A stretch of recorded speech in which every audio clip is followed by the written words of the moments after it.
Hey guys, welcome back to Clownfish TV. This is Neon. I am here with Geeky Sparkles. Hello. And we've got another follow-up to this Sag-aftra Halloween costume debacle. Apparently they had to issue a clarification after they got severe backlash from their own members and the media. But their clarification basically is, we don't mean kids. Is that basically a clarification that they added, isn't it? Yes, and now former Sag-aftra president Melissa Gilbert, Laura Ingalls Wilder from Little House on the Prairie, yeah, she's like, you're making us look stupid. Yeah. Fran. But, but at the end of the day, guess whose fault it all is? Content creators. Yeah, they're blaming people like us. Yeah. Yeah. So we're going to have a fun time with this one. We are. Before we get into any further. Yeah, before we get into any further, please subscribe for more pop culture news, views, and rants. Guys, you get a woohoo if you do. Woohoo. Check out shopclownfish.com. Pre-order Shadowbinders Volume 3 if you want to. It's a soft sell, but we'll be shipping those next year. First new Shadowbinders graphic novel content in 10 years. Check it out on You can also get 1 and 2 if you missed it. There's not that many copies available. No, there's not that many copies available. So we talked about this the other day, or actually I did a video on it the other day, where the SAG-AFTRA put out these rules for their members about Halloween, saying that you couldn't wear costumes that were characters from Struck Studios, except that the Struck Studios owned most of the IP. Just like actors can't talk about shows they worked on 10, 20, 30 years ago, you're not allowed to wear costumes from 10, 20, 30 years ago or any new movie from a Struck studio. And you're sure as hell not allowed to put it on your social media. Yeah, and I know people are having a huge problem with this because there are several actors that do the con circuit that have made comments. They're like, hey, like Zach Levi and I think Stephen Amell, and you could tell that Ewan McGregor was even like, what the frick? I can't talk about stuff from how long ago. And even like I said, I watched the stream with Judith Hogue, who played April O'Neil in the Ninja Turtles movie, and she was even like, this is dumb.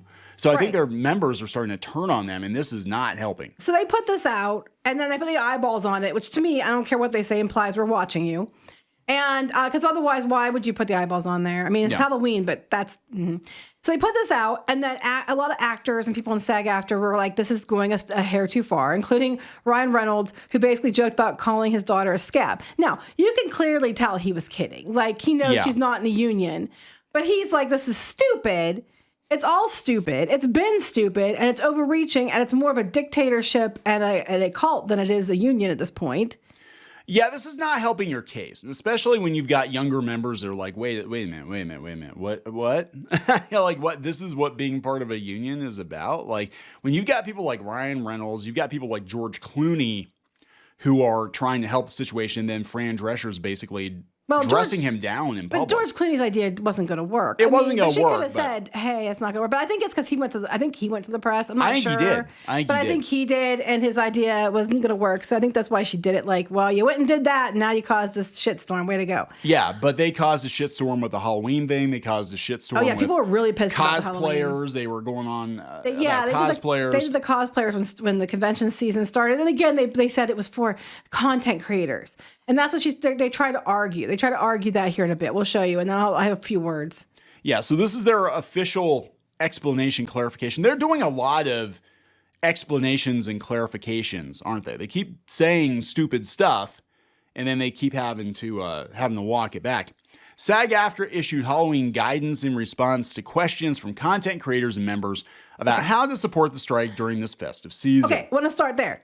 SAG-AFTRA issued the guidance in response to content creators' questions about how to support the members. And they said members, but they lead off with content creators. Okay, fuck you. How about that? Because these are the same content creators you've been threatening the entire time that it'd be a real fucking shame if you don't ever get to join the union later on if you wanted to, because you didn't kiss our ass and do what you wanted now. So now, when you get called out for your idiotic, stupid, mandate you put out of Halloween costumes, then it's a content creator's fault. The content creators reaching out to us asking us how they should dress up as Halloween. And they might have been, but I guarantee the vast majority of content creators did not reach out to you. No. And you're already telling them that they don't do what you want. They never could be in union anyway. Well, fuck you, kiss my ass. And I'm going to wear every costume you hate just to be a bitch. Continue. All right, this was meant to help them avoid promoting struck work, and it is the latest in a series of guidelines we've issued. Oh, to help them avoid. It does not apply to anyone's kids. Basically, well, obviously.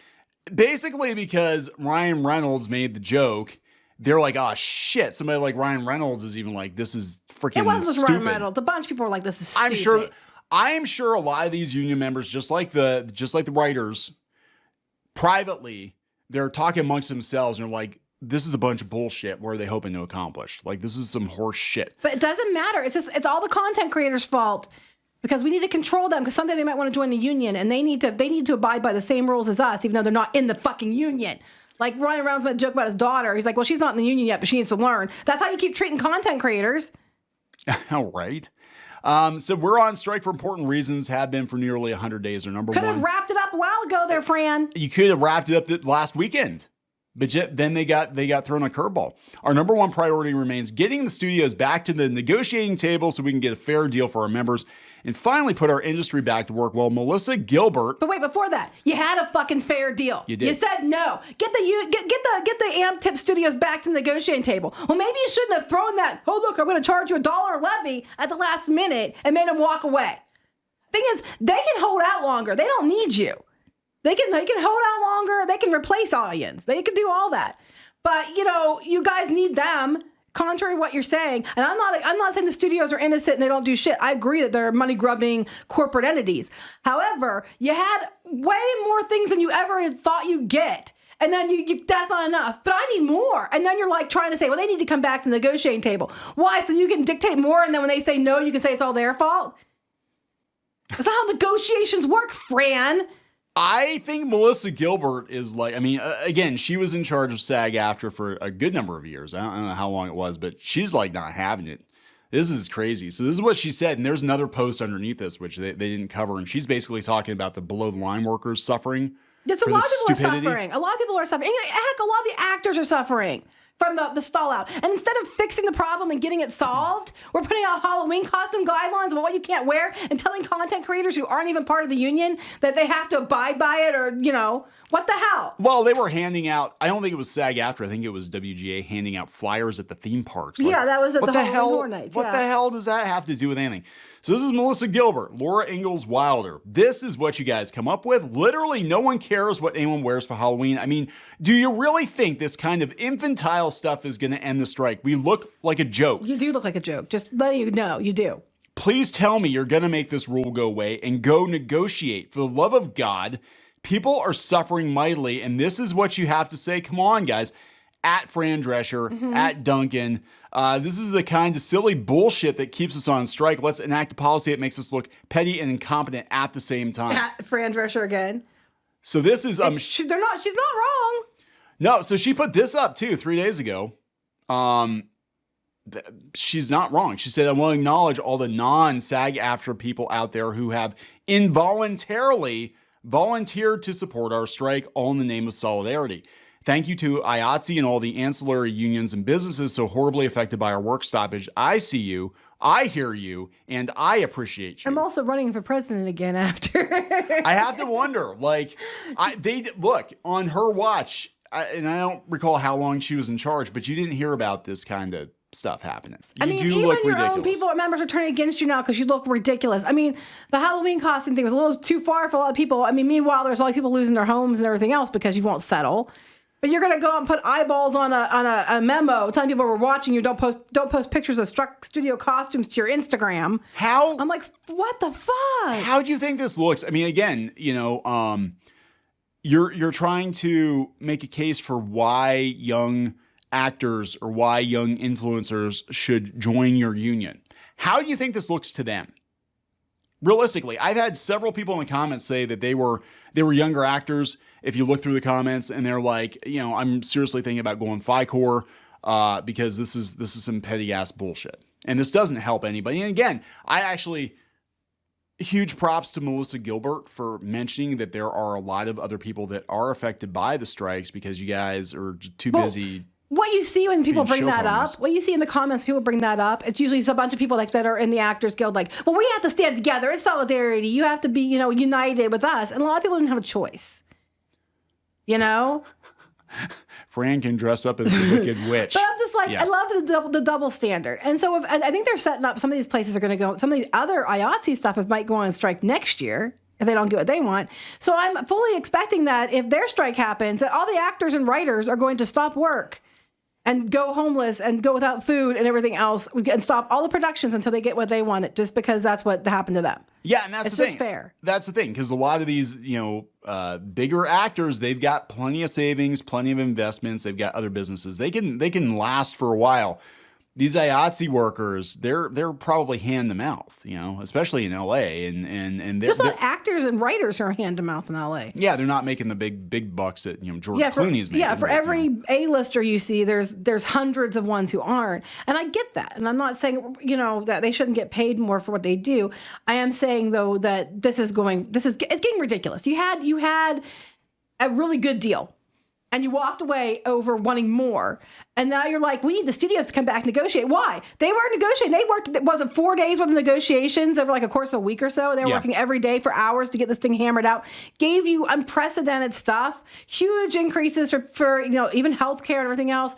Big wins like for, different people that never got residuals, voice actor protection. Some of that stuff should have been there to begin with. I'm surprised it wasn't. Yeah, I agree. And they gave you everything you wanted, guarantees by AI, everything. And then you were like, but we want more, because you had to open your damn mouth. And now it's hurting people more. And then on top of that, you go out and tell them, but you can't dress what you want as for Halloween because how dare you? Because you can't do that.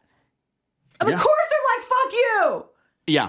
Yeah. But I'm sorry. It's not their fault. It's the content creator's fault. I will never join Sag-aftra, ever. I will never join a union, ever. Not after this shit. Not after... I was already on the fence. I was like, I don't think it's really necessary, and I think they're kind of asking for the moon and whatever, and I don't really think unions are all that. But after watching this shit, I will never join a union. Just the hell of it. They're saying content creators were asking about rules. So they literally stopped negotiating and talking with all their actors and union members, right? To go handle questions from content creators who aren't even in the union about what you should wear for Halloween, and then mandated their whole union members have to follow this. Yeah. But it's content creators' fault? Yeah. Yeah, no. That's us with the eyeballs. That's us. We're always watching. Ridiculous. Next time you make a stupid move, we'll be here to call your ass out. So ridiculous. I love this. Let's use our collective power to send a loud and clear message to our struck employers that we will not promote their content without a fair contract. Well, they're using the collective power to send a loud and clear message. You're full of shit and you're ridiculous. Yeah. And like Melissa Gilbert said. God, for her to come out and be like, what the hell are you doing? Well, if I was in the union member and they're trying to get this thing straightened out, right?